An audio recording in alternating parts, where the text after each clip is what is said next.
Reels చూసి ఏం చేస్తున్నారు? వాక్యాన్ని బోధిస్తున్నటువంటి సేవకులు ఈరోజు ఎవరో ఉన్నారు. వీడియోలు చూసి ప్రత్యేకంగా వీడియోని ఆధారం చేసుకొని సంఘాలలో వాక్యాన్ని బోధిస్తున్నటువంటి సేవకులు ఈరోజు దినాల్లో ఎవరో ఉన్నారు.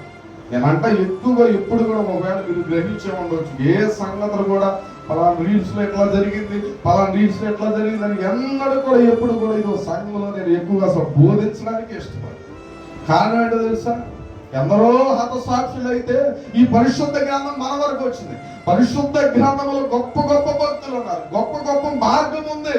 ప్రభు గొప్ప మార్గాన్ని నేర్పించి వెళ్ళాడు కాబట్టి పరిశుద్ధ గ్రంథంలో అనేకమైనటువంటి భక్తులు ఉన్నారు, త్యాగం చేసిన వారు ఉన్నారు, హతసాక్షులైన వారు ఉన్నారు, ప్రాణాలు పోయారు, ప్రాణాలు తెగించి సైతం సువార్త ప్రకటించినటువంటి వారు ఎందరో ఉన్నారు. వారిని అందరినీ విడిచిపెట్టేసి రీల్స్ లో చూసి ఆ రీల్స్ మనం ఎందుకు బోధించాలి?